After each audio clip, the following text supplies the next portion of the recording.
مختلف سطحیں ہیں کہ جن کے اوپر وہ دجالیت جو ہے نا پوری طرح نبی اکرم صلی اللہ علیہ وسلم کی تعلیمات کے اوپر چھا رہی ہے، حاوی ہو رہی ہے۔ ورلڈ آرڈر پوری دنیا کا ایک نظام ہے۔ فتنہ دجال کی ایک صورت وہ ہے کہ جس میں آپ کاف کی صورت میں اپنے آپ کو پناہ لیں، اور جن کی نگاہ اس ایمان بالغیب تک پہنچی ہوئی تھی، یقین جنہیں حاصل تھا، انہوں نے کہا ھذا ما وعدنا اللہ ورسولہ۔ احادیث میں تفصیلات آئی ہیں دجال کے بارے میں، وہ ساری تفصیل اس شخص دجال کے بارے میں نہیں ہے، کچھ احادیث وہ ہیں جو اس شخص دجال کے بارے میں۔ رب اشرح لی صدری ویسر لی امری واحلل عقدۃ من لسانی یفقہوا قولی، آمین یا رب العالمین۔ آج کی اس نشست میں جو اس سے پہلے 4 ہماری گفتگویں ہوئی ہیں، اس کا ایک چھوٹا سا خلاصہ آپ کے سامنے پیش کرنا ہے، پھر بعض جگہوں پہ کچھ اگر کسر رہ گئی ہے تو اس کا ازالہ کرنا ہے، اور پھر انشاءاللہ تعالی احادیث کی طرف آنا ہے۔ جو بھی وقت بچے گا اس میں، نہیں تو پھر انشاءاللہ اگلی نشست میں اس کو مکمل کر لیں گے۔ قرآن مجید سے جو کچھ ہم نے سمجھا کہ جن چیزوں کے فریب میں پڑھ کر انسان اصل حقائق سے غافل ہو جاتا ہے، اصل دجالیت تو یہ ہے، وہ چیزیں کیا ہیں؟ سب سے پہلی چیز جو ہمارے سامنے آئی وہ خود ہمارا یہ حیوانی وجود ہے، جس کے تقاضے ہیں، اس کی ضرورتیں ہیں کہ جو ہمیں اپنی طرف اس طرح کھینچ لیتی ہیں کہ ہم روحانی ضرورتوں سے غافل ہو جاتے ہیں، اللہ سے، آخرت سے غافل ہو جاتے ہیں۔ دنیا نے تیری یاد سے بیگانہ کر دیا، تجھ سے بھی دل فریب ہیں غم روزگار کے۔ بھوک لگی ہو اور پیٹ میں چوہے دوڑتے ہوں تو کسی اور طرف خیال کا جانا بہت مشکل ہے۔ اس سے اوپر ایک اور خول ہے جو ہمارے اوپر چڑھایا گیا، وہ ہماری رشتہ داریوں کا خول ہے۔ ان رشتہ داریوں میں زیادہ تر مال اور اولاد جو اولاد کے تعلق کو یا کسی جگہ بیوی کے تعلق کو بیان کیا گیا ہے، لیکن اس کی جو نمایاں ترین صورت تفصیل کے ساتھ بیان ہوئی ہے وہ سورہ توبہ کی آیت نمبر 24 ہے کہ قُلْ إِنْ كَانَ آبَاؤُكُمْ وَأَبْنَاؤُكُمْ وَإِخْوَانُكُمْ وَأَزْوَاجُكُمْ وَعَشِيرَتُكُمْ وَأَمْوَالٌ اقْتَرَفْتُمُوهَا وَتِجَارَةٌ تَخْشَوْنَ كَسَادَهَا وَمَسَاكِنُ تَرْضَوْنَهَا۔ 8 چیزیں ہیں۔ آبا، باپ دادے، ابنا، بیٹے پوتے، اخوان، بھائی بہن، ازواج، بیویاں اور بیویوں کے لیے ان کے شوہر، عشیرہ، برادری، کنبہ قبیلہ، اموال اقترفتموہا، مال جو محنت کر کے کمائیں، جو ڈاکے سے کمائیں ان سے اتنی محبت نہیں ہوتی، اور جو حرام خوری سے کمائیں ان سے بھی اتنی، حرام کاریوں سے کمائیں ان کی بھی اتنی محبت نہیں ہوتی، جو کرپشن کر کے کمائیں ان کی بھی محبت نہیں ہوتی، محنت کر کے جو کمائیں۔ وَأَمْوَالٌ اقْتَرَفْتُمُوهَا وَتِجَارَةٌ تَخْشَوْنَ كَسَادَهَا، وہ سودے بازیاں، وہ تجارت، وہ کاروبار جن کی کساد بازاری کا دھڑکا لگا رہتا ہے۔ وَمَسَاكِنُ تَرْضَوْنَهَا، جو مسکن، جو گھروندے، جو آپ کے رہائش کی جگہ ہیں، جو آپ کو جو آپ نے ڈیکوریٹ کی ہیں، مزین کی ہیں۔ یہ 8 محبتیں، ان کے مقابلے میں 3 محبتیں اللہ کی، اللہ کے رسول کی، اللہ کی راہ میں جہاد کرنے کی۔ اس میں کمپیریزن کر کے دیکھ لو کہ تمہارا رجحان کس طرف ہے، کس سائڈ، کس طرف تم جھکے ہوئے ہو۔ اگر تمہارا پلڑا وہ 8 محبتوں کا جھک گیا ہے، فتربصوا، جاؤ انتظار کرو۔ یہ انتظار کرنا ایسا ہی ہے، کہیں آپ نے انٹرویو دیا، آپ سے 2 سوال پوچھ کے کہہ دیا گیا کہ آپ جائیں، جس کا مطلب آپ ریجیکٹ ہو گئے، فتربصوا، تو جاؤ حتی یاتی اللہ بامرہ، انتظار کرو یہاں تک کہ اللہ کی طرف سے موت آ جائے، اللہ کا امر آ جائے، یعنی موت کا فرشتہ آ جائے۔ باقی آپ کے لیے یہ طے ہو گیا ہے، آج ہی طے ہو گیا ہے۔ واللہ لا یہدی القوم الفاسقین، ایسے فاسقوں کو اللہ ہدایت نہیں دیا کرتا ہے۔ تو یہ وہ دوسرا دائرہ ہے جو انسان جس میں دھنس کر یا جس میں کھب کر یا جس کی محبت میں گرفتار ہو کر ان اصل حقائق سے غافل ہو جاتا ہے۔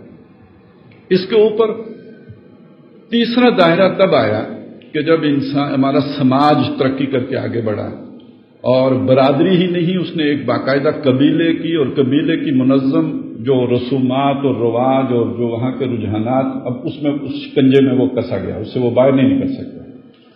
پھر اس میں مزید ترقی ہوئی جب سماج آگے بڑھا اور ایک شہری ریاست وجود میں آئی، کسی ایک علاقے میں 3-3، 5-5 قبیلے مل کے رہنا شروع ہوئے، تو انہوں نے ایک معاہدہ عمرانی کیا، اس کے بغیر تو وہ نہیں رہ سکتے تھے۔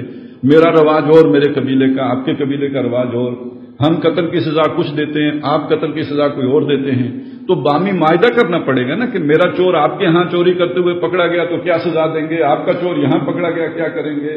یہ شہری ریاست بن گئی. یہ ایک نیا جو ہے سوشل کانٹریکٹ ہو گیا. ظاہر ہے نیا کانٹریکٹ ہوا تو آپ پر نئی پابندی آ گئی، آپ ایک نئی جکڑ بندی میں آ گئے، اس نئی جبر میں آ گئے.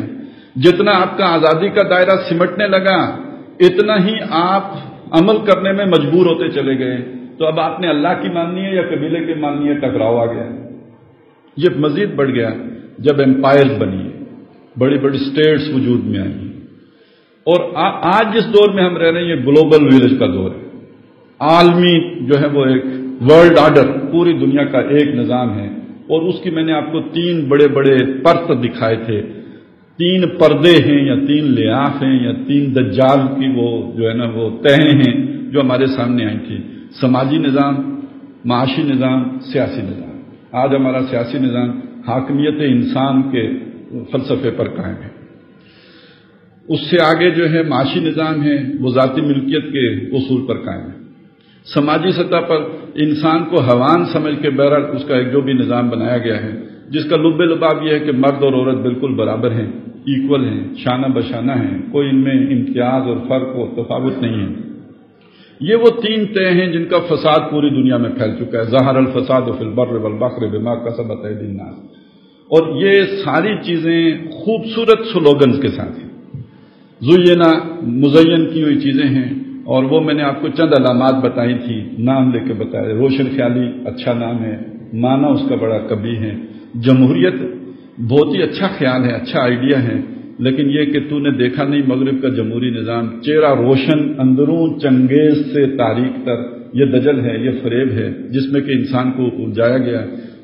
جو انسان کی فطرت کے قریب کے الفاظ ہیں وہ لائے گئے، لیکن یہ کہ ان کے اندر جو معنی ڈالا گیا وہ نہیں تھا کہ جو انسان نے سمجھا. اس کا مفہوم اور معنی کچھ اور ہے. دیوے استبداد جمہوری کباب میں پائے کو، تو یہ سمجھتا ہے کہ آزادی کی ہے نیلم پری. تو یہ دھوکہ، یہ ڈسیپشن، یہ فریب جو نو انسانی کھا رہی ہے.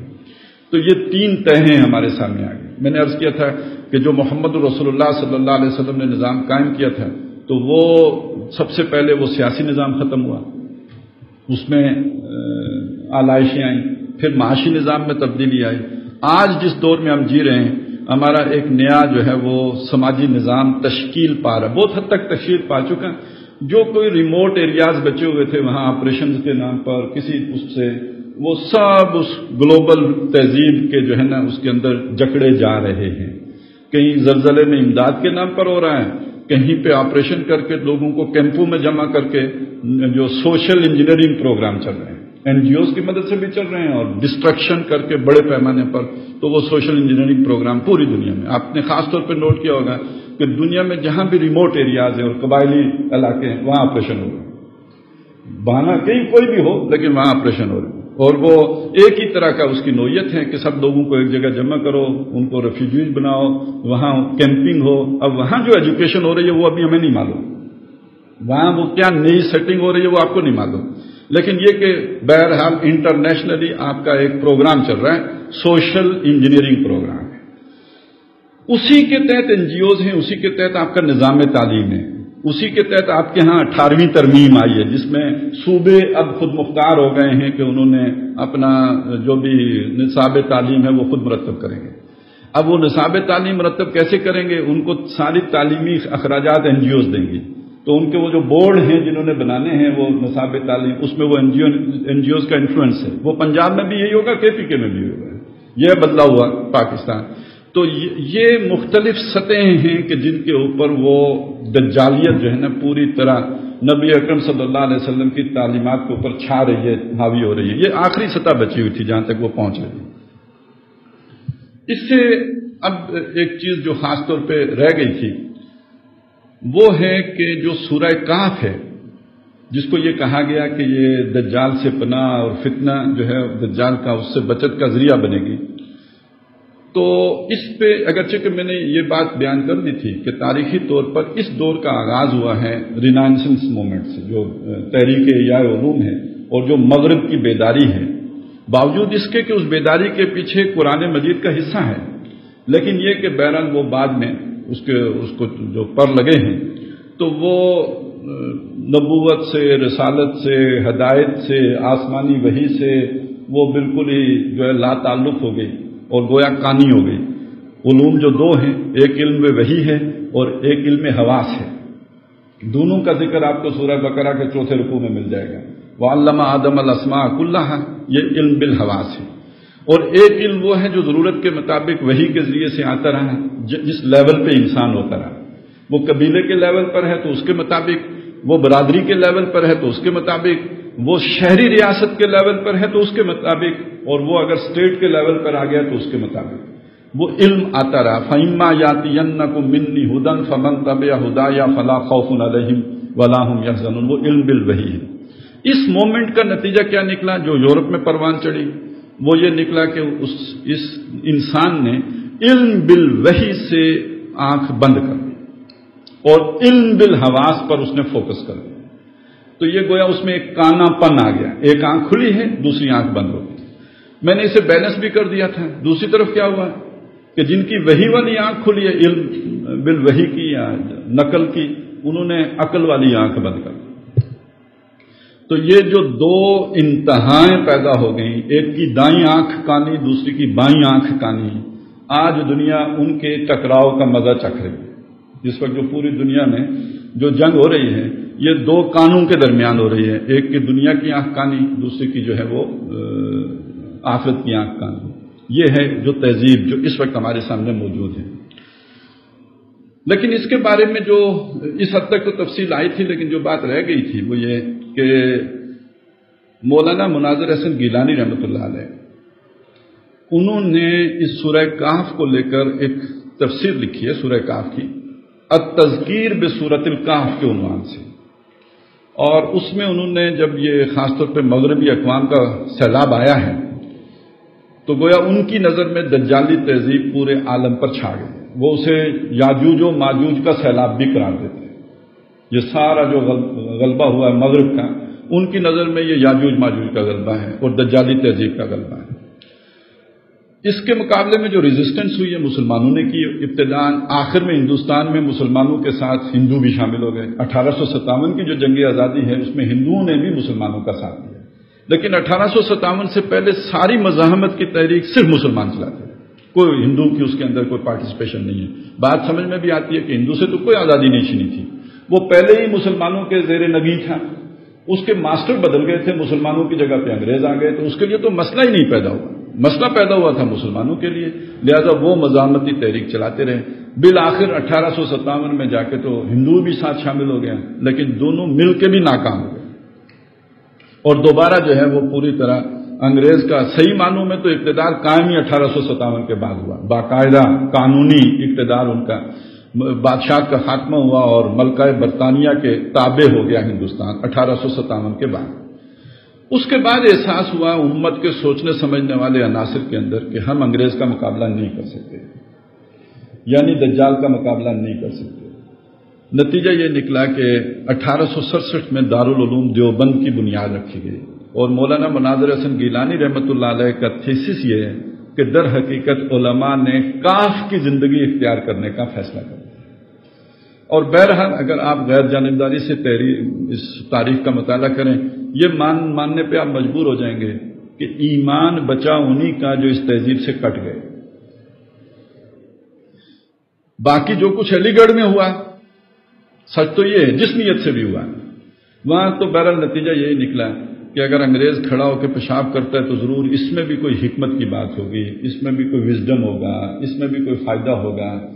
تو یعنی جو آپ کا نقطہ نظر نبی کے بارے میں ہونا چاہیے کہ اس کی یہ سنت ہے تو ہمیں سمجھ آتی ہے کہ نہیں آتی، یہ ٹھیک ہی ہوگی، وہ نقطہ نظر انگریز کے بارے میں بن گیا کہ انگریز جو کچھ بھی کرتا ہے وہ ٹھیک ہی ہوتا ہے، کیونکہ بہرحال اس نے پوری دنیا پر بادشاہی ہے اس کی اور وہ چھایا ہوا ہے۔ تو اس میں ایمان کی حفاظت یا اپنی تہذیب کی وہ جو چھوٹی جو بھی آپ سماج کی سطح پہ کہہ لیں یا ایمانیات کی سطح پہ کہہ لیں، وہ حفاظت وہیں پہ ممکن ہوئی کہ جو لوگ تہذیب سے کٹ کر آئسولیشن میں مدارس میں جا کر بیٹھے۔ یہ ایک دور تھا جو گزر گیا۔ اس کے بعد کا معاملہ یہ ہے، یعنی جو جس دور کے بارے میں مناظر احسن گیلانی کہتے ہیں وہ ایک دور تھا، ایک پیریڈ آف ٹائم ہے جو گزر گیا، اس سے آگے ہماری سوچ نہیں بڑھی. میں اسی نقطے کو لے کے سورہ کاف کے دیگر جو واقعات ہیں ان کو سامنے رکھ کر ذرا بات کو آگے بڑھانے کی کوشش کرتا ہوں، اور یہ بہت اہم ہے. اب آپ دیکھیں اگر اس ترتیب کو، تو سورہ کاف میں پہلا واقعہ جو بیان ہوا وہ اصحاب کاف کا.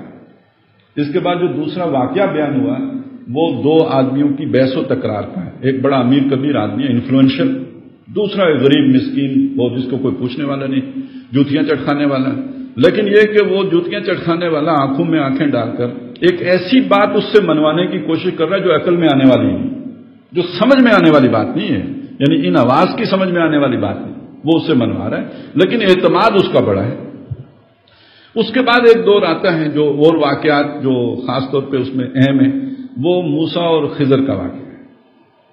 اور موسیٰ اور خضر کے واقعے میں تین بڑے بڑے واقعات ہوتے ہیں. ایک واقعہ یہ ہوتا ہے کہ وہ جو خضر ہیں وہ کشتی توڑ دیتے ہیں. دوسرا واقعہ یہ ہوتا ہے کہ وہ ایک بچے کو قتل کر دیتے ہیں. تیسرا واقعہ یہ ہوتا ہے کہ ایک گرتی ہوئی دیوار کو وہ سیدھا کر دیتے ہیں. یہ تین بڑے واقعے. ان تینوں کاموں پر حضرت موسیٰ علیہ السلام اعتراض کرتے ہیں. اور پھر جب ان کی آپس میں جدائی ہو جاتی ہے تو حضرت خضر جو ہیں وہ موسیٰ کو بتاتے ہیں کہ یہ تین کاموں کے پیچھے حکمت کیا تھی، یہ میں نے کیوں کیے تھے، جو تجھے اچھے نہیں لگے، ان کے پیچھے کیا خیر تھا جو تیری سمجھ سامنے نہیں آیا. اس کے بعد پھر ایک بڑا واقعہ جو ذکر ہوا ہے وہ ذوالقرنین کا ہے. میں چاہتا ہوں ذرا ان واقعات کی روشنی میں بھی تو ہم دیکھیں نا سورہ کاف کو، جس کا مطلب کیا ہے. فتنہ دجال کی ایک صورت وہ ہے کہ جس میں آپ کاف کی صورت میں اپنے آپ کو پناہ میں رکھتے ہیں، اور فتنہ دجال کی ایک صورت یہ ہے کہ جہاں آپ کو بے شک آپ مسکین ہوں، آپ کے پاس کوئی اختیار نہ ہو، محتاج ہوں، لیکن جرت کے ساتھ آنکھوں میں آنکھیں ڈال کر آپ بات کر رہے ہو، مرعوب نہ ہو، آپ کے اندر کوئی احساس مرعوبیت نہ ہو، احساس کمتری نہ ہو، بظاہر آپ کا کوئی حال احوال نہ ہو، لیکن آپ کو اپنے اوپر اعتماد ہو، اپنی سوچ کے اوپر اعتماد ہو. یہ دوسرا واقعہ ہے.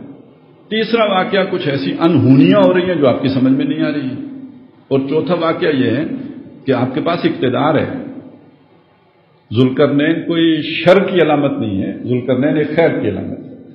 یعنی آپ اگر جہاں سے چلے تھے وہاں آپ کے پاس مسکینی تھی، آپ جا کے غار میں چھپ رہے ہیں. مومن کہاں پہ چھپا ہوا ہے؟ غار میں. پہنچے کہاں پہ؟ مومن صاحب اقتدار ہے. اب ذرا آپ انہی کو لیجئے نا، مناظر حسن گیلانی کے اس ترتیب کو. تو ہندوستان میں جب انگریز آ گیا تو آپ غار میں چلے گئے، اس سے آگے نکلے تو اگلا مرحلہ آیا، یعنی آنا چاہیے جب آپ آنکھوں میں آنکھیں ڈال کے آرگو کر رہے ہیں، آپ دلائل دے رہے ہیں، بات کر رہے ہیں. اس سے اگلا کچھ حادثات، حوادث، اس کا معاملہ ہے. پھر یہ کہ آپ کے اقتدار کے معاملہ ہے. تو میں ذرا اس ترتیب میں اگر آپ دیکھیں تو ہندوستان کی تاریخ آپ کو کیا بتاتی ہے. ہندوستان کے تناظر میں اب میں بات کر رہا ہوں، اس کو آپ عالمی تناظر میں بھی منطبق کر سکتے ہیں. پہلا دور تو بلا شبہ کاف کا دور ہے، اور میں آپ کو بتا چکا کہ ایمان کی حفاظت وہی کرنے میں کامیاب ہو سکے کہ جو کاف میں چلے گئے، یعنی مدارس میں جنہوں نے پناہ دی. یہ ایک دور تھا جو گزر گیا. اس کے بعد کا جو دور ہے یہ در حقیقت وہ دور ہے کہ جس کے فاتح آپ علامہ اقبال کو قرار دے سکتے. آپ علامہ اقبال کو دیکھیے نا تو کوئی دنیا کہیں گورنر ہے، وہ کہیں بادشاہ ہیں، اس کے پاس کوئی اختیار نہیں.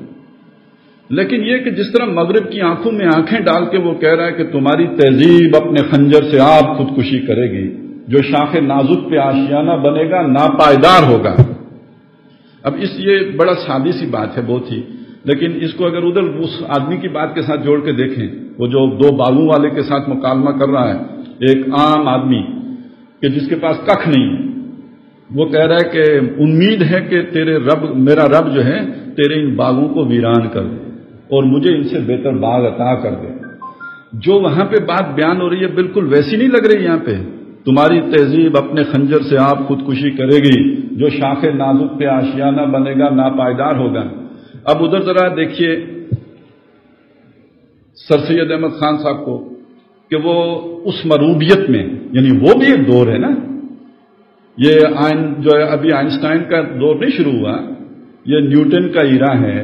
ابھی مادہ غیر فانی ہے، یعنی سائنس جہاں تک پہنچی ہے وہ کیا ہے کہ مادہ فانی نہیں ہے. آپ قیامت کی بات کیسے کر سکو گے؟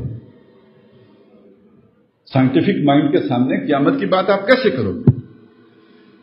وہاں فرشتے کو کیسے ثابت کرو گے؟ یعنی فرشتے کی بات کرنا دقیانوسی بات کرنے کے مترادف ہے.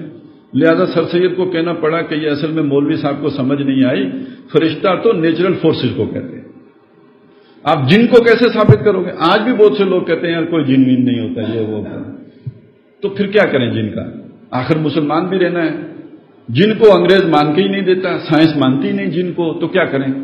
اصل میں وہ لوگ جو جلدی اشتعال میں آ کر آگ بگولا ہو جاتے ہیں وہ جن ہوتے ہیں. جو کہ جن علیحدہ مخلوق نہیں ہوتی، انسانی ہوتے ہیں.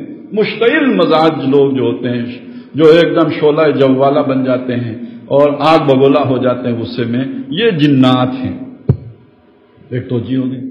یہ جو فرعون ڈوبا تھا یہ کوئی سمندر پھٹ نہیں گیا تھا، یہ جوار باٹا تھا. ہائی ٹائڈ لو ٹائڈ کا چکر تھا. وہ جب موسیٰ علیہ السلام گزرے تو سمندر لو ٹائڈ پہ تھا، اور جب فرعون گزرنے لگا تو وہ ہائی ٹائڈ پہ آ گیا. تو خیر جن کو پتا ہوتا ہے وہ ہائی ٹائڈ لو ٹائڈ کیسے ہوتی ہے وہ بھی ہنسیں گے، اچھا لطیفہ ہے. لیکن یہ کہ چلے کام چل گیا، بات نکل گئی. تو انہوں نے کام چلایا. اس ماحول میں آ کر ایک آدمی کہتا ہے کہ یہ سب کچھ جو ہے نا تمہارا، یہ کچھ بھی نہیں ہے. اصل حقیقت یہ ہے، میں اس جرت کی بات کر رہا ہوں جو اقبال کی ہے، اور مجھے اور آپ کو نہیں کہتا. یہاں آ کے کسی مولوی صاحب کا خطاب کرنا بہت آسان ہے. اعلیٰ علمی حلقوں میں جہاں آپ کا اٹھنا بیٹھنا ہے، انٹلیکچوئل جو ڈسکورس ہے اس میں جا کے یہ بات کہنا، یہ اقبال کے علاوہ کسی میں یہ جرت آپ کو نظر نہیں ہے. پھر اقبال ہی نہیں، اس کے بعد اور بہت سے لوگ اٹھے جنہوں نے مغرب کے نظام پر تنقید کی. اور اس میں بہرحال ہندوستان اپنی جگہ پہ سب سے بڑھ کر کنٹریبیوشن ہندوستان کا ہے. اگرچہ کہ تحریکی اعتبار سے مصر آگے نظر آئے گا آپ کو، حسن البنا کا اخوان. لیکن یہ کہ حسن البنا جو نے خود انہوں نے کوئی فکر تو نہیں دی. ایک جذبہ دیا، ایک ولولہ دیا، ایک تحریک دی، یہ تو سب ہے. اصل فکر تو وہاں بھی سید قطب کا ہے، اور سید قطب نے خود تسلیم کیا کہ میں نے سید مودودی سے لیا. تو یہ سمجھ لیجئے کہ وہ اقبال نے وہ چیز جو کہی بڑے ترنگ میں آ کے، اس کے نتیجے میں ایک طرف ابوالکلام کے اندر وہ جرت پیدا ہوئی، اس نے حکومت الہیہ کے قیام کی بات کر لی. آپ ذرا سوچیں اس دور میں یہ بات کہنا.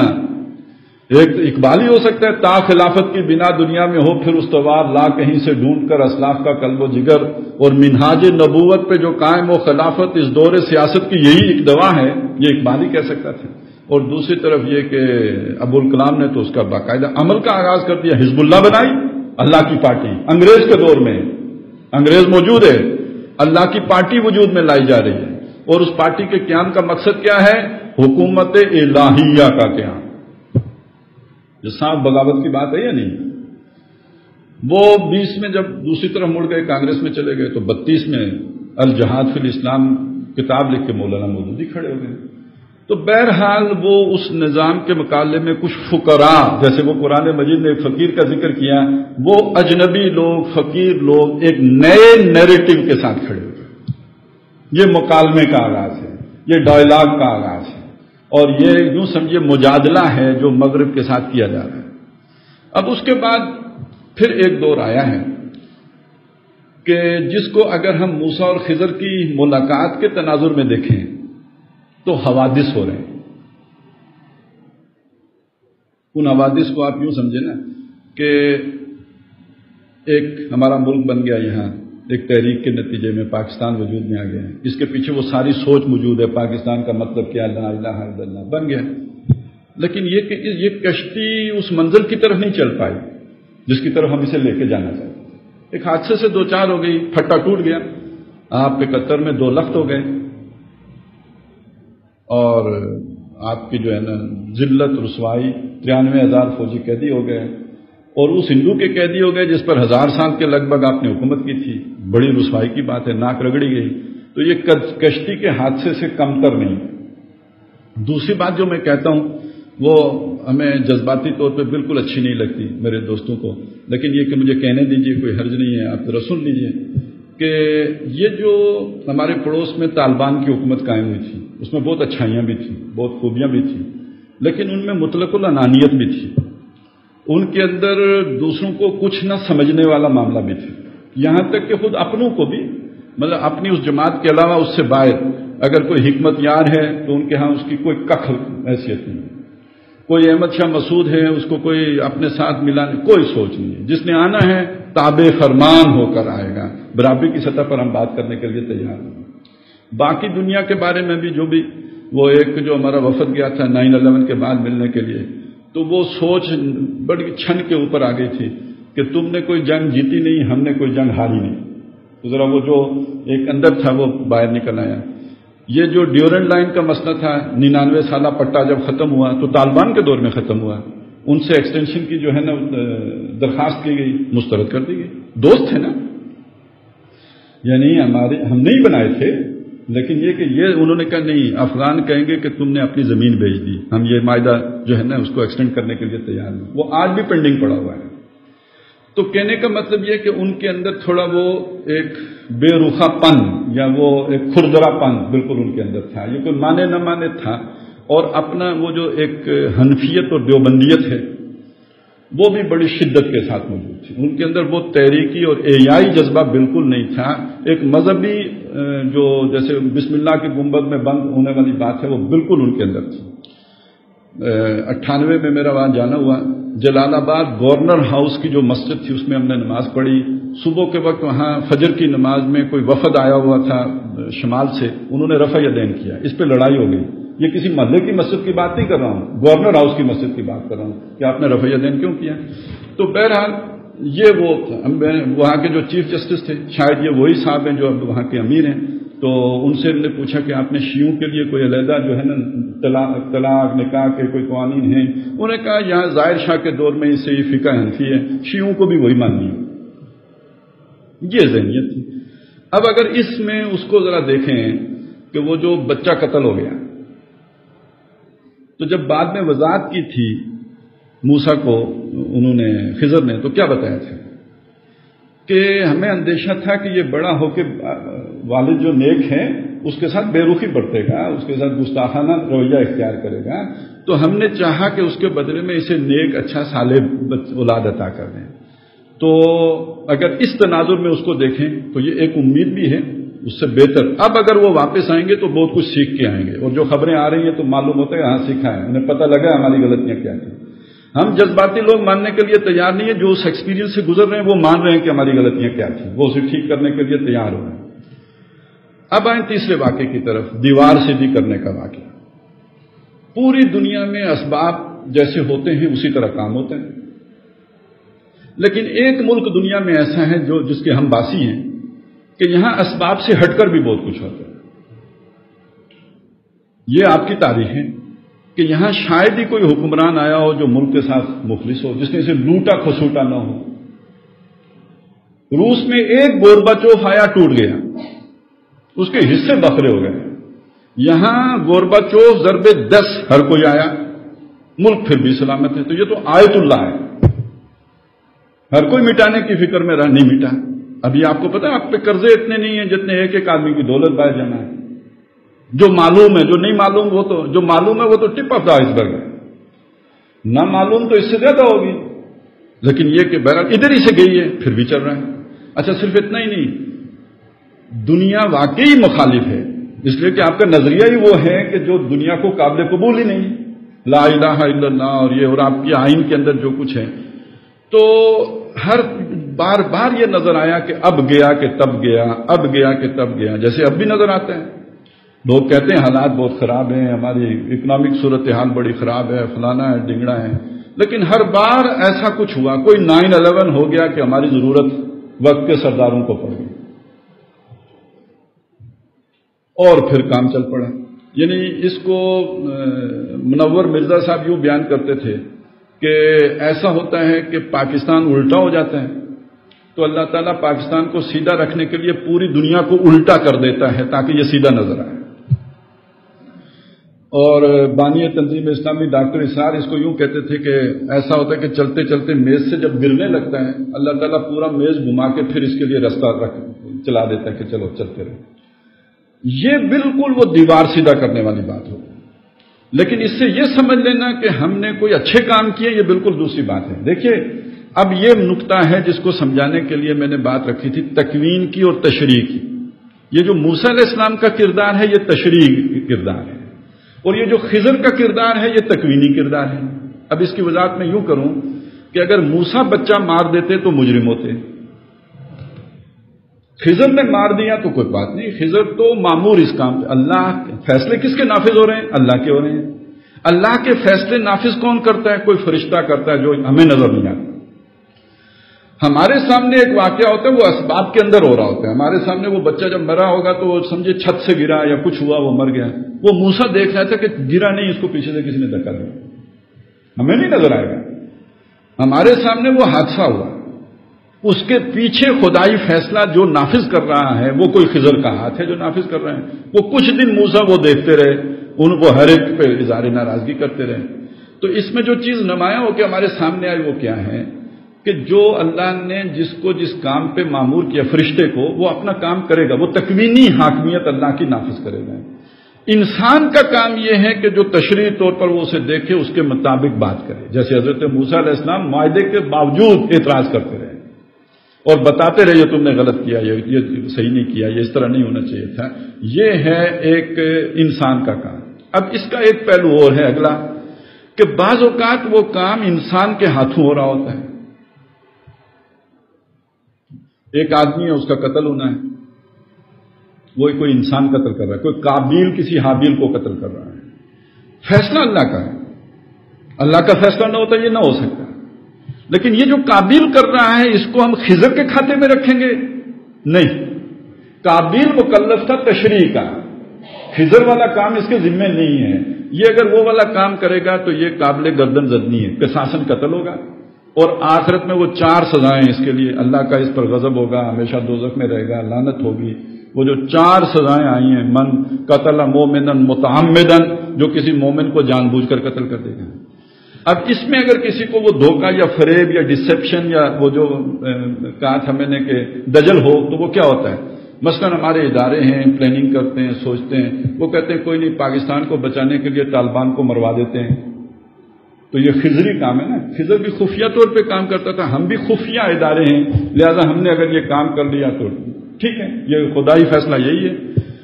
تو یعنی یہ کسی پرویز مشرف کو یہ حق نہیں پہنچتا کہ وہ اس طرح کا فیصلہ کرے، اسے تو شریعت کے اندر رہتے ہوئے فیصلہ کرنا ہے۔ لیکن اگر وہ کرے گا اور وہ نقصان ہو جائے گا، ایک مومن اسے کس نظر سے دیکھے گا؟ یہ ہو گیا اللہ کی مرضی سے ہوگا، اللہ نہ چاہتا تو نہ ہوتا۔ اس میں جو پرویز مشرف کا کردار ہے یا کسی اور کا کردار ہے، اس کی حیثیت کیا ہوگی؟ اس نے کوئی جو بھی گناہ کیے تھے، جو کرتوتیں کی تھی، ان گناہوں اور ان کرتوتوں کے نتیجے میں اللہ تعالیٰ نے اس کے لیے یہ کردار منتخب کر دیا ہے، یہ منہ کالا کرنے کا کردار ہے، اور اس کی سزا ہے جو عند اللہ اس کے لیے ہوگی۔ یہ وہ بچ نہیں سکتا کہ تم کوئی خضر ہو اور تم اپوائنٹڈ ہو اللہ کی طرف سے کہ جو کرتوتیں مرضی کرتے چلے جاؤ، نہیں، وہ خضر کوئی فرشتہ ہو سکتا ہے، انسانوں میں سے کسی کو وہ خضری کردار نہیں دیا جا سکتا جو جسے دنیا میں امتحان کے لیے بھیجا گیا۔ یہاں تک تو بات پہنچ گئی، لیکن اس سے اگلا مرحلہ کیا ہے جو یہاں پہ آیا ہے؟ وہ کیا کہ ایک اقتدار ذوالقرنین کا آنا ہے، اور وہ ذوالقرنین کا اقتدار مشرق کی طرف بھی گیا، مغرب کی طرف بھی گیا، اس کے جو ایک شمال کی طرف بھی گیا، جس کا مطلب کیا ہوگا کہ یہ جو دجالی دور آخری زمانے میں آئے گا، اس کا اختتام کس پر ہوگا؟ عالمی ذوالقرنینی حکومت کے اوپر، یا جسے نبی اکرم صلی اللہ علیہ وسلم نے عالمی خلافت سے تعبیر کیا ہے، ان اللہ زوالی الارض فرائیت مشارقہا و مغاربہا و ان امتی سیبلغ ملکہا ما زوی علی منہا، کہ مجھے اللہ نے سارے مشرق دکھائے، مغرب دیکھے، میری امت کی حکومت اس سب پر قائم ہوگی جو اللہ نے مجھے لپیٹ کر سکیڑ کر دکھایا ہے۔ تو اس میں خاص طور پہ جس طرح اللہ تعالیٰ نے حفاظت اس ملک کی ہے، اس سے یہ امکان پیدا ہوتا ہے کہ اس کا آغاز شاید یہاں سے ہو، پھر وہ عالمی غلبہ اس کا ہو۔ لیکن یہ کہ یہ بات ہم یقین سے نہیں کہہ سکتے، یقین سے یہ کہہ سکتے ہیں کہ عالمی غلبہ ہوگا، لیکن اس کا آغاز کہاں سے ہوگا یہ ہم نہیں جانتے۔ اچھا، یہ بھی ہم یقین سے نہیں کہہ سکتے کہ یہ ملک انٹیکٹ رہے گا، بچا رہے گا۔ ہو سکتا ہے کہ وہ دیوار گرے، کیونکہ جو وہاں پہ ذکر آیا ہے وہ کیا ہے؟ اس دیوار کے نیچے خزانہ تھا 2 یتیم بچوں کا، وہ اس کے نیچے تھا۔ اللہ نے اس کی حفاظت اس لیے کی کہ وہ بڑے ہو جائیں اور بڑے ہو کے اپنا خزانہ نکالنے، تو خزانہ دیوار کے گرے بغیر تو نہیں نکلے گا، دیوار گرے گی تو خزانہ نکلے گا، اس کے بغیر نہیں نکلے گا۔ اب یہ سمجھ لیجئے کہ وہ آج اگر ہم اس خزانے کو تعبیر کریں تو وہ کیا ہے؟ یہ جو میں نے ذکر کیا تھا علامہ اقبال کا، انہوں نے ایک سوچ دی، ایک فکر دی. یہ جو میں نے چند اور فقیروں کا ذکر کیا، ابو العلا ہوں یا ابو الکلام ہوں یا اور جو اس رخ پہ چلے ہوں، اس کو ذرا اور پیچھے لے جائیں، اقبال سے بھی پیچھے لے جائیں. یہ جو دو قومی نظریہ ہے یا جو یہ سوچ ہے، اس کے جو مجدد یا بانی ہیں وہ در حقیقت مجدد الفسانی ہے. یہ 400 سال کا جو ہے نا پروسیس ہے. یہ وہ ہماری اجتماعی لاشعور میں پرست ہے. وہ جیسے دیوار کے نیچے ہے نا، یہ اس علاقے میں، اس خطے میں جو مسلمان آباد ہیں اس کے اجتماعی لاشعور میں یہ جذبہ موجود ہے. اسی کا نتیجہ ہے کہ خلافت ترکی میں ختم ہوتی ہے، تحریک ہندوستان میں چلتی ہے. اسی کا نتیجہ ہے اور مسلمان ممالک بھی آزاد ہوئے. لا الہ الا اللہ کی بنیاد پر صرف ہندوستان میں مسلمانوں نے آزادی مانگی، آپ کو کہیں اور یہ نہیں نظر آئے گا. اسی کا نتیجہ ہے کہ بہرحال آج بھی بہت سے لوگ اس ملک کے ساتھ اپنی نیک امیدیں وابستہ کر کے بیٹھے ہوئے ہیں اور اسی اسلام کے نام پہ آج بھی ایکسپلائٹ ہو رہے ہیں. یہ وہ سوچ ہے جو 400 سالوں میں یہاں پہ ہے، اور یہ سوچ عوام میں ہے، آپ کے حکمرانوں میں نہیں ہے. یہ سوچ عوام میں ہے، آپ کے اداروں میں نہیں ہے. یہ سوچ عوام میں ہے، بدقسمتی سے ہمارے علماء میں بھی نہیں ہے. اور یہ سب وہ ہیں کہ جو ہمارے اوپر بیٹھے ہوئے ہیں، وہ علماء کی صورت میں ہوں، حکمرانوں کی صورت میں ہوں، مقتدر طبقات کی صورت میں ہوں، جو سب کو دیوانہ بنا سکتی ہے. میری ایک سکے پہ کے اچھالنے پہ جو ہے وہ دیوانے ہو سکتے ہیں. وہ جو بالکل صحیح بات کہی ہے، وہ جو کسی اٹارنی نے امریکی نے کہی تھی کہ یہ پاکستانی اپنی ماں بھی ڈالر کے عوض بیچ سکتے ہیں، تو وہ ہم نہیں ہیں. وہ پاکستانی ہیں جن کے ساتھ ان کا واسطہ پڑتا ہے. وہ ہمارے بارے میں تو خطرے سے دو چار ہیں کہ یہاں پہ جو ہے نا وہ بڑا ٹیررزم بھی ہے، یہاں پہ فنڈامنٹلزم بھی ہے، یہاں پہ یہ بھی ہے، وہاں پہ وہ بھی ہے. تو وہ مائیں بیچنے والے کون ہیں؟ وہ انہیں جانتے ہیں جن کے ساتھ ان کا سابقہ پیش آتا ہے. یا ہم پاکستانی تو ماں نہیں بیچتا، یہ جو بیچتے ہیں ان کا ذکر ہو رہا ہے. وہ ہیں کہ جو قبضہ کر کے بیٹھے ہیں. اچھا یہ ذرا میں بالکل مادی بات کروں، ذرا اس کے اعتبار سے بھی دیکھ لیجئے. ہمارے اس ملک کی زمینوں میں، اس ملک کے جو معدنیات ہیں وہ بھی تو کوئی کم نہیں ہے نا. تیل کی دولت کی کوئی کمی ہو، سونے کی کوئی کمی ہو، کوئلے کی کوئی کمی ہو، سب کچھ نکل نہیں رہا. کیوں؟ ان کی نااہلی کی وجہ سے. تو وہ گویا اللہ تعالیٰ اس قوم کے لیے اس کی حفاظت کر رہا ہے. وہ سارا جو ہے وہ فکری اثاثہ بھی محفوظ ہے، اور یہ کہ اس کے ساتھ ساتھ جو مالی یا مادی اسباب ہیں وہ بھی اللہ نے ان کے ہاتھ نہیں لگائے، وگرنہ وہ بھی سارے سوئٹزرلینڈ پہنچ چکے ہوتے. تو یہ ایک حفاظت ہو رہی ہے. اب جب اللہ یہ دیکھے کہ یہ قوم اس کے لیے تیار ہو گئی ہے تو اس کا امکان ہے پورا یہ دیوار گرے. لیکن یہ گر بھی جائے، آج میں اس کا ذکر اس لیے کر رہا ہوں، تو پھر بھی یعنی اب اگر ہم مایوس ہو جائیں تو یہ بھی ایک دجل ہوگا نا. ظاہری حالت پر مایوس ہو کے بیٹھ گئے، فریب کھا گئے. امید پھر بھی قائم رکھنی ہے کہ یہاں وہ خزانہ نکلے گا. وہ جو 400 سالہ اللہ نے محنت کروائی ہے وہ رائے گاں نہیں جائے گی. یہی وہ ایمان بالغیب ہوتا ہے. غزوہ احزاب میں جن لوگوں کا یہ یقین نہیں تھا، وہ ظاہری حالات دیکھ کر انہوں نے کہا یہ سب فراڈ تھا. ما وعدنا اللہ ورسولہ الا غرورا. اور جن کی نگاہ اس ایمان بالغیب تک پہنچی ہوئی تھی، یقین جنہیں حاصل تھا، انہوں نے کہا ھذا ما وعدنا اللہ ورسولہ وصدق اللہ ورسولہ. تو یاد رکھیے کہ اللہ کے پلان کبھی رکتے نہیں، ان میں جو ہے وہ کبھی رکھنا نہیں پڑتا. وہ جو یہاں پہ بھی آیا تھا سورہ کاف میں بھی کہ تم نہیں دیکھو گے کہ اللہ کے کلمات میں کوئی تبدیلی ہو. اللہ ایک ارادہ کر لے وہ مکمل کر کے چھوڑتا ہے. تو وہ ذوالقرنینی عہد آنا ہے، یعنی عالمی ذوالقرنینی آرڈر. ایک ورلڈ آرڈر ہے جو اس وقت جو در حقیقت ڈیو ورلڈ آرڈر ہے. اب اس کے مقابلے میں آپ کہیں کہ جو ذوالقرنین کا آرڈر ہو، سورہ کاف کی روشنی میں کہیں تو ذوالقرنینی آرڈر کہیں، اور اسلام کی روشنی میں کہیں تو محمدن آرڈر کہیں، اور ویسے قرآن کی تعلیمات کی روشنی میں کہیں تو جسٹ آرڈر کہیں. عدل کا نظام پوری دنیا میں قائم ہو کے رہنا ہے. یہ ہے کہ جو دنیا کا مقدر ہوگا، درجہ بدرجہ چلتے چلتے وہاں تک پہنچنا ہے. اب آئیے جو ہم نے احادیث کا مطالعہ کرنا ہے، اور وہ اہم ترین بات ہے، لیکن ایک چیز میں رہ گئی وہ عرض کر دوں. یہ جو مختلف میں نے آپ کے سامنے خول رکھے، پہلا خول اپنے وجود کا، اس سے آگے اپنے خاندان کا، اس سے اوپر اپنی برادری کا، اس سے اوپر اپنی قوم کا، اس سے اوپر اپنی ریاست کا. ان تازہ خداؤں میں بڑا سب سے وطن ہے. اس سے اوپر انسانیت کا آج کھول چڑھ گیا ہو نا، آج انسان انسانیت تک پہنچا ہے۔ یہ جو مختلف کھول ہیں، ان میں سے کسی میں بھی گم ہو کے انسان اللہ سے، آخرت سے، اپنی اصل حقیقت سے غافل ہو گیا، وہ دجال کا شکار، دجالیت کا شکار ہو۔ یہ ہے اصل میں جو ایک جملے میں بات ہمارے سامنے آ گئی کہ ان میں سے کسی کی بھی زلف گراگیر کا اثر ہوا تو وہ دجالیت کے پھندے میں پھنس گیا۔ اب یہ ذہن میں رکھتے ہوئے ہم ذرا ان احادیث کا مطالعہ کریں، لیکن میں پہلے تھوڑا سا اس دجال کے بارے میں جو احادیث میں جو کچھ بھی آیا ہے یہ عرض کر دوں کہ ایک قسم کے دجال تو وہ ہیں کہ جو 30 کے قریب آئیں گے۔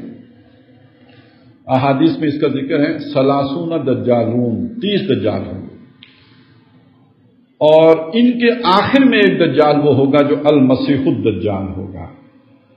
اس تناظر میں جب ہم دیکھیں گے تو مطلب کیا ہوگا کہ 30 وہ ہوں گے جو نبوت کا دعویٰ کریں گے مگر جھوٹے ہوں گے۔ 30 کذابون بھی کہا گیا ہم کو، جھوٹے نبوت کا دعویٰ کرنے والے 30۔ وہ مسلمہ کذاب حضور کے دور میں، صحابہ کے دور میں آ گیا، اسی طرح مختلف آتے رہے۔ ہمارے دور میں وہ غلام احمد قادیانی ہیں، پہلے والوں کا مجھے نہیں معلوم، لیکن ہمارے دور میں جتنے بھی اٹھ رہے ہیں ان کی ایک مسٹری ہے ان کے ساتھ خوابوں کی، یعنی غلام احمد قادیانی کو بھی خواب ہی آنے شروع ہوئے نا، اور وہ خواب ذرا پرسونیفائی ہوتے چلے گئے اور وہ نبوت تک بات پہنچ گئی۔ وہ 47واں حصہ تو خواب ہوتا ہی ہے۔ تو ہندوستان میں یہ مسئلہ بڑا رہا ہے کہ یہاں سارے کاموں کا آغاز خوابوں ہی سے ہوا ہے، مدرسے بھی بنے ہیں تو خوابوں ہی سے چلے ہیں، تحریکیں بھی اٹھی ہیں تو خوابوں سے اٹھی ہیں۔ تو ذرا یہ پس منظر ذہن میں رہے۔ غلام احمد قادیانی ایک بڑا دجال یقیناً ہے، اور اس کے اثرات سے آپ نکلے نہیں ہیں۔ آپ کے ملک میں اس وقت بھی سب سے انفلوئنشل لوگ جو ہے نا وہ اسی کے ساتھ افیلیٹڈ ہیں۔ اب اس کی کیا اس کے پیچھے ہے میں اس میں نہیں پڑتا۔ اصل بات یہ سمجھ لیجئے، آپ دنیا وہی اس کے دجل کا اگر شکار ہیں تو دنیا میں آپ نے آگے بڑھنا ہے تو آپ نے اس کمیونٹی کو تلاش نہیں کرنا کہ جو آپ کو فیسیلیٹیٹ کرے۔ آپ میں ٹیلنٹ ہے، آپ میں صلاحیت ہے، پوٹینشیل ہے، آپ نے چانس اپنے لیے پیدا کرنا ہے تو کدھر سے نکلے گا آپ کے لیے؟ اور وہ پوٹینشیل والوں ہی کے لوگوں کی تلاش میں ہوتے ہیں، انہیں وہ اڈاپٹ کرنے کے لیے بھی ہر وقت تیار ہوتے ہیں۔ تو یہ مطلب نہ غلام احمد قادیانی میں اتنی کشش ہے، نہ اس کی تعلیمات میں اتنی کشش ہے، اس کے ساتھ جڑنے کے نتیجے میں ملنے والے انعامات میں اتنی کشش ہے کہ بندہ ادھر کھینچا چلا جاتا ہے، وگرنہ اتنے بڑے بڑے لوگ ادھر کبھی کھینچ کے نہ جاتے۔ تو سمجھ لیجئے یہ دنیا ہی کا دجل ہے جو اس دجال کی طرف کھینچ کر لے جاتا ہے۔ اب اس سے نیچے چھوٹے چھوٹے دجالوں کا ذکر کریں جو ہمارے آس پاس ہو سکتے ہیں۔ آپ نے دیکھا ہوگا بہت سارے مقتدر لوگ جن کے پاس کوئی بھی اقتدار کی کوئی تھوڑی بہت وہ پوٹلی ہوتی ہے، ہلدی کی گانٹھ جتنی کیوں نہ ہو، عام طور پر یہ جو ایک تصوف کہیں یا مسٹیزم ہے اس کی طرف ان کا رجحان آپ دیکھیں گے۔ کسی نے کوئی گجر خان میں پیر پکڑا ہوتا ہے، کسی نے پنڈی میں پکڑا ہوتا ہے، کسی نے کہیں اور کسی ریموٹ جگہ کا کوئی پیر پکڑا ہوتا ہے۔ یہ پیر صاحب کا کیا کام ہوتا ہے؟ تھوڑی بہت ہماری چلیں کوئی جو بھی نفسیاتی پرابلمز ہیں ان کا بھی کوئی مسئلہ حل کرتے ہوں گے، لیکن یہ در حقیقت ایک ایکسچینج ڈیوٹی پہ ہوتے ہیں۔ میں ہوں پنڈی میں میری جاب ہو گئی ہے، گھر میرا کراچی میں ہے، لیکن یہ کہ لاہور میں پیر صاحب کا میں مریض ہوں، اپنا پرابلم ان کو بتا دیتا ہوں۔ جس نے ٹرانسفر کرنی ہے وہ بھی پیر صاحب کا مریض ہے، تو میں نے پیر صاحب کو بتا دیا، پیر صاحب نے اپنے دوسرے مریض کے ذریعے سے میری کراچی ٹرانسفر کروا دی۔ اب جب میں کراچی چلا گیا، میں مریض ابھی بھی ہوں، اب ان پیر صاحب کے کسی اور مریض کو کراچی میں وہ شپ یارڈ میں کوئی کام پڑ گیا جہاں پہ میں کلرک کی ڈیوٹی کر رہا ہوں، تو اس نے پیر صاحب کو بتایا، پیر صاحب نے مجھے فون کر دیا، مسئلہ حل ہوا۔ اللہ کرے نہ کرے ایک پورا نظام چل رہا ہوتا ہے کام حل ہونے کا۔ تو یہ چھوٹے چھوٹے دھندوں کے پیچھے بھی ساری دنیا ہی ہوتی ہے، اس کے پیچھے کوئی وہ روحانیت یا اسپرچوئلزم نہیں ہوتا ہے، اس سب کے پیچھے بھی یہ دنیا ہی چل رہی ہوتی ہے۔ تو یہ بڑے بڑے پیروں کو آپ ذرا ٹٹول کے دیکھیں گے تو اندر سے یہی نکلے گا، ایک دوسرے سے فائدہ اٹھانا۔ قرآن اسے کہتا ہے مودۃ بینکم فی الحیات الدنیا، یہ دنیا کی زندگی کو چلانے کے لیے آپس میں یہ محبت قائم کر لیتے ہیں۔ پیٹی بھائی ہوتا ہے تو پیر بھائی بھی ہوتے ہیں، اور وہ پیر بھائی کا آپس کا تعلق آپ سامنے رکھیں۔ تو یہ سارے چھوٹے چھوٹے دھندے اصل میں وہ دنیا داری کے لیے چل رہے ہوتے ہیں، وہی دنیا کا دجل ہے جو فریب بن کر اس طرح آتے ہیں۔ اسی کو قرآن کہتا ہے دنیا میں یہ تعلق تو بڑا مضبوط ہے، اس پر کٹ مرنے کے لیے تیار ہے، آخرت میں یہ تعلق منقطع ہو جائے گا، وَتَقَطَّعَتْ بِهِمُ الْأَسْبَابُ، ان کے یہ سارے تعلقات آپس میں آخرت میں منقطع کر ٹوٹ جائیں گے۔ تو ایک قسم کے دجال تو یہ ہیں کہ جو نبوت کا دعویٰ کر کے آتے ہیں، یا یہ کہ پہنچے ہوئے بزرگ ہونے کا دعویٰ لے کر کھڑے ہوتے ہیں۔ جو حدیث میں 30 کا ذکر آیا وہ نبی ہے، لیکن میں نے ان کی فروعات کا بھی ذکر کر دیا، جو نبی ہونے کا دعویٰ تو نہیں کرتے لیکن آپ کے لیے استخارہ کرتے ہیں، کوئی کام بغیر استخارے کے نہیں کرتے، اور یہ کہ آپ کے لیے بھی استخارے کرتے ہیں، آپ کو ہدایات بھی دیتے ہیں، ہوتا یہ سارا جو ہے چکر بازیاں ہیں۔ اس کے بعد ہے وہ جو دجال اس سلسلے کا آخری آئے گا، جو حضرت مسیح علیہ السلام کا روپ بھر کے آئے گا۔ یہ جو حضرت مسیح علیہ السلام کا روپ بھر کے آئے گا، یہ بات بھی سمجھ لیجئے کہ ان کا بیروپ یہ کیسے بھرے گا۔ اب وہ بیروپ کا لفظ جو ہے وہ دجل اور دجال کے جب میں نے تشریح کی تھی تو اس میں یہ لفظ آیا تھا، ملمہ کاری کرنا، کسی شے کے اوپر کسی اور شے کا ملمہ چڑھا دینا، اور اسی میں اگر کسی شے پر کسی شے کا ملمہ چڑھائیں گے تو وہ ایک ملمہ ہوگا، لیکن کسی آدمی کے اوپر کوئی چہرہ چڑھا دیں گے تو یہ ہوگا جسے ہم کہیں گے کہ یہ ایک بیروپ بھرا ہے کسی نے کسی کا۔ حضرت مسیح علیہ السلام کی جو شخصیت ہے، اس وقت جو 3 مذاہب ہیں، عیسائیت، یہودیت اور مسلمان، ان کے درمیان ایک قدر تو مشترک ہے کہ حضرت مسیح کا انتظار ہو رہا ہے، لیکن تینوں کے تصورات مختلف ہیں۔ سب سے پہلے میں یہودیت کا تصور آپ کے سامنے رکھوں۔ ان کے ہاں ایک تصور تھا مسیحا کا، ایک مسیحا آئے گا، وہ آ کر جو ہے ہمارے یہ جو بھی مسائل ہیں ان کا حل پیش کرے گا۔ وہ حضرت مسیح آئے، انہوں نے مانا نہیں، لیکن یہ کہ نہیں مانا تو کیا کہہ کے نہیں مانا کہ یہ وہ نہیں ہے، وہ کھانا تو خالی نہیں ہوا، وہ جگہ تو ویکنڈ ہے، وہ پلیس، لہذا وہ ابھی وہ بھی منتظر ہیں، ان کے جو مذہبی لوگ ہیں کہ مسیحا نے آنا ہے۔ دوسرے ہیں عیسائی۔ عیسائی وہ ہیں جنہوں نے حضرت مسیح علیہ السلام کو مانا، ماننے کے بعد سینٹ پال کی تعلیمات کے نتیجے میں انہیں اللہ کا بیٹا قرار دیا، ساتھ ہی ساتھ انہیں مصلوب قرار دیا، اور یہ کہا کہ مر گئے تھے، مرنے کے بعد دوبارہ زندہ کر کے اللہ تعالیٰ انہیں آسمان پر اٹھا کر لے گیا ہے، اور اینڈ ٹائمز میں وہ دنیا میں واپس آئیں گے اور اپنے فالوورز کا اقتدار قائم کریں گے۔ یہ ہے عیسائیوں کا تصور۔ تو اسی طرح مسلمان ہیں، ان کا تصور یہ ہے کہ وہ آئے تھے، یہودیوں نے ان کا انکار کیا، اپنے بس پڑتے انہیں سولی چڑھانے کی کوشش کی، اللہ تعالیٰ نے سولی دینے سے پہلے انہیں زندہ آسمان پر اٹھا دیا، اور آخری وقتوں میں دنیا میں وہ پھر آئیں گے اور مسلمانوں کی مدد کریں گے، پوری دنیا میں اسلام کا غلبہ ہوگا۔ یہ ہیں حضرت مسیح علیہ السلام۔ اب ایک شخص آئے گا حضرت مسیح علیہ السلام سے پہلے، وہ ایک فرد ہوگا، ایک شخص ہوگا، زیادہ گمان یہی ہے کہ وہ یہودی ہوگا، اور وہ آ کے یہودیوں کو بتائے گا کہ میں وہ مسیحا ہوں، اور اس کے ساتھ بہت ہی سپر نیچرل اس کے پاس طاقتیں ہوں گی، اور یعنی وہ جو حضرت مسیح کے معجزات تھے اس سے ملتے جلتے معجزات وہ دکھا رہا ہو۔ اور چونکہ یہی حضرت مسیح کے ماننے والوں یعنی عیسائیوں کے لیے اللہ کا بیٹا بن کے آئے گا، اللہ کا بیٹا رب ہوتا ہے، لہذا یہ ربوبیت کا دعویٰ بھی کرے گا۔ عیسائیوں کے لیے تو وہ اس کی وہ حیثیت ہونی چاہیے نا، وہ حضرت مسیح کو کیا مانتے ہیں؟ اللہ کا بیٹا مانتے ہیں، یعنی رب مانتے ہیں۔ جب رب مانتے ہیں تو یہ جو اب مسیح آئے گا اس کے اندر یہ صلاحیت ہو کہ وہ ربوبیت والے کام کرے، تب وہ ان کے لیے بنے گا ان کا رب۔ لہذا اس کی وہ جو سپر نیچرل صلاحیتیں ہوں گی وہ عیسائیوں کے لیے اس کی ربوبیت کے مظہر بن کر یا علامات بن کر یا نشانیاں یا خواص بن کر سامنے آ جائیں گے۔ مسلمانوں کے لیے بہرحال جو دنیا دار ہوں گے، اب یہ جو بات میں عرض کر رہا ہوں ذرا توجہ سے سنیے گا، جو دنیا دار مسلمان ہوں گے، مسلمانوں کی تاریخ میں اس مسیح الدجال سے بڑا صوفی کوئی نہیں آیا ہوگا۔ ابھی ہم احادیث پڑھیں گے، آپ کو اندازہ ہو جائے گا کہ وہ اگر کسی کی گائے پر ہاتھ پھیرے گا تو اس کا دودھ کئی گنا بڑھ جائے گا، وہ کسی بیمار پر جو ہے وہ دست شفقت پھیرے گا تو اس کی بیماری تندرستی میں بدل جائے گی۔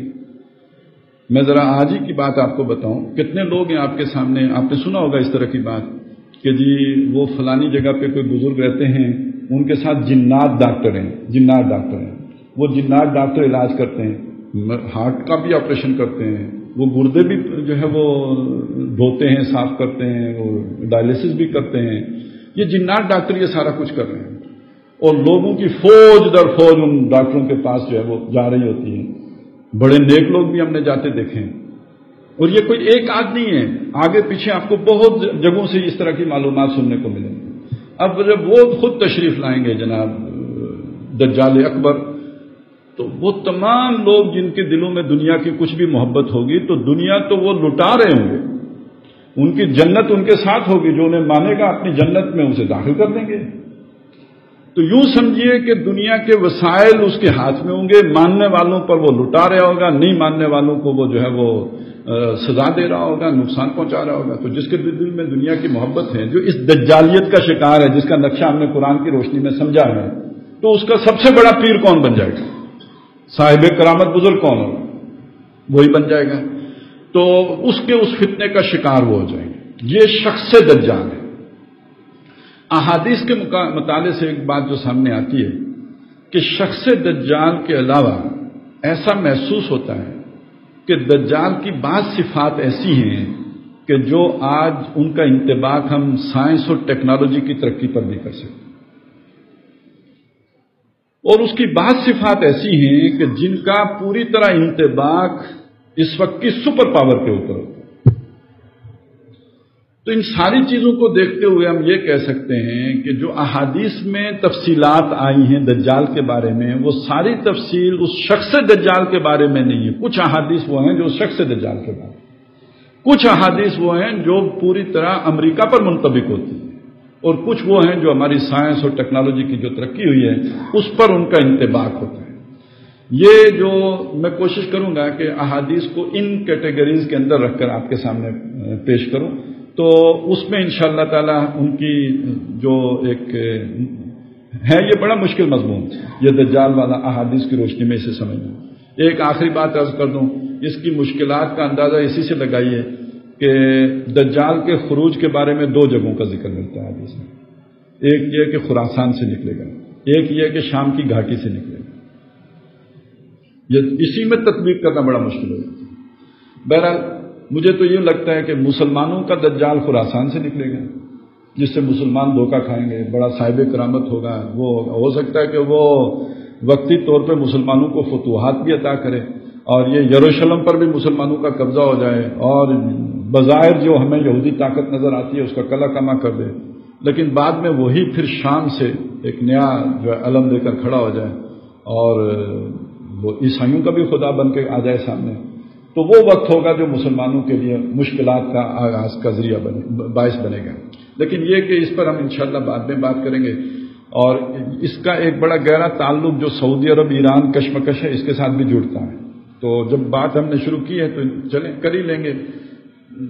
ہے وہ بہت چشم کشاں، آنکھیں کھولنے والی، لیکن یہ کہ فوڈ فار تھاٹ کے درجے میں ہوگی، وہ اس میں ہم حتمیت کا رنگ نہیں بھر سکتے۔ ایک بات ہے جو ذہن میں ہے، آپ کے سامنے رکھوں گا، آپ اس پر غور کیجیے گا۔ تو یہ انشاءاللہ تعالی ہم احادیث کا اس انداز میں اور اس رخ پر اگلی دفعہ سے مطالعہ شروع کریں گے۔ اقول قولی ھذا واستغفر اللہ لی ولکم ولسائر المسلمین والمسلمات۔